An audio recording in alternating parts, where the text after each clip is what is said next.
ओम शांति। 15 अप्रैल 2024 के साकार बाबा की मुरली का सार। बाबा कहे, मीठे बच्चे, यह संगम युग उत्तम से उत्तम बनने का युग है। इसमें ही तुम्हें पतित से पावन बन पावन दुनिया बनानी है। मीठे बच्चे, ये संगम युग उत्तम से उत्तम बनने का युग है। इसमें ही तुम्हें पतित से पावन बन पावन दुनिया बनानी है। प्रश्न है, अंतिम दर्दनाक सीन को देखने के लिए मजबूती किस आधार पर आएगी? उत्तर, शरीर का भान निकालते जाओ। अंतिम सीन बहुत कड़ी है। बाप बच्चों को मजबूत बनाने के लिए अशरीरी बनने का इशारा देते हैं।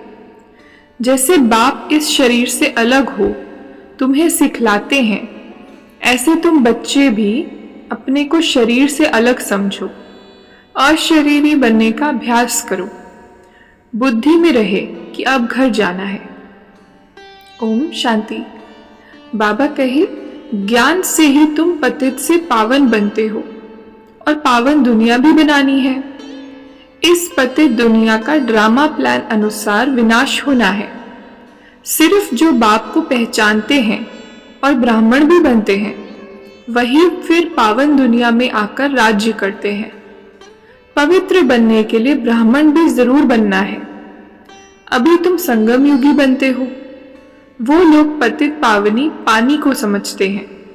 सिर्फ गंगा नहीं, जो भी नदियां हैं, जहां भी पानी देखते हैं, समझते हैं पानी पावन करने वाला है। ये बुद्धि में बैठा हुआ है। कोई कहाँ जाते हैं, मतलब पानी में स्नान करने जाते हैं, परंतु पानी से तो कोई पावन हो न सके। अगर पानी में स्नान करने से पावन हो जाते, फिर तो इस समय सारी सृष्टि पावन होती। ये तुम समझते हो कि ये सुख और दुख का खेल है। आधा कल्प सुख, आधा कल्प दुख है। बाप समझाते हैं, 3/4 से भी तुम जास्ती सुख भोगते हो। आधा कल्प के बाद भी तुम धनवान थे। कितने बड़े मंदिर आदि बनवाते हैं। दुख तो पीछे होता है, जब बिल्कुल तमोप्रधान भक्ति बन जाती है।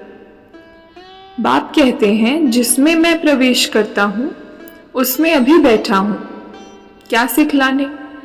जीते जी मरना। इस दुनिया से तो मरना है ना। अभी तुमको पवित्र होकर मरना है। मेरा पाठ ही पावन बनाने का है। तुमको तो बाप कहते हैं, इस शरीर को भी छोड़ देना है, जीते जी मरना है। बाप कहते हैं, अपने को आत्मा समझो।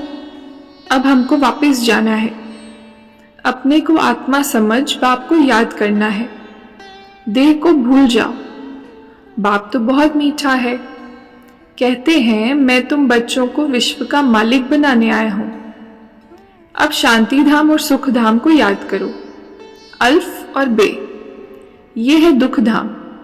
शांति धाम हम आत्माओं का घर है। हमने पाठ बजाया, अब हमें घर जाना है। वहां यह छीछी शरीर नहीं रहता है। अभी तो यह बिल्कुल ही जड़ी भूत शरीर हो गया है। अब हमको बाप सम्मुख बैठ सिखलाते हैं, इशारे में। मैं भी आत्मा हूं, तुम भी आत्मा हो। मैं शरीर से अलग होकर तुमको भी वही सिखलाता हूं।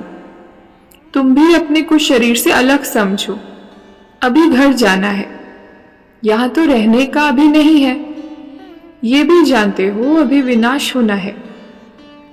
भारत में रक्त की नदियां बहेंगी, फिर भारत में ही दूध की नदियां बहेंगी।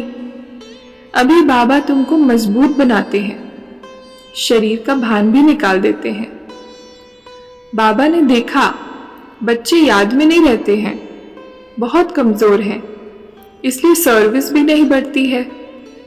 घड़ी घड़ी लिखते हैं, बाबा याद भूल जाती है, बुद्धि लगती नहीं है। बाबा कहते हैं, योग अक्षर छोड़ दो। विश्व की बादशाही देने वाले बाप को तुम भूल जाते हो। आगे भक्ति में बुद्धि कहीं और तरफ चली जाती थी तो अपने को चुटकी काटते थे। बाबा कहते, तुम आत्मा अविनाशी हो। सिर्फ तुम पावन और पतित बनते हो। आज का वरदान, बीती हुई बातों व वृत्तियों को समाप्त कर संपूर्ण सफलता प्राप्त करने वाली स्वच्छ आत्मा भव। बीती हुई बातों व वृत्तियों को समाप्त कर संपूर्ण सफलता प्राप्त करने वाली स्वच्छ आत्मा भव। विस्तार है, सेवा में स्वच्छ बुद्धि, स्वच्छ वृत्ति और स्वच्छ कर्म सफलता का सहज आधार है। कोई भी सेवा का कार्य जब आरंभ करते हो तो पहले चेक करो कि बुद्धि में किसी आत्मा की बीती हुई बातों की स्मृति तो नहीं है। उसी वृत्ति दृष्टि से उनको देखना, उनसे बोलना, इससे संपूर्ण सफलता नहीं हो सकती।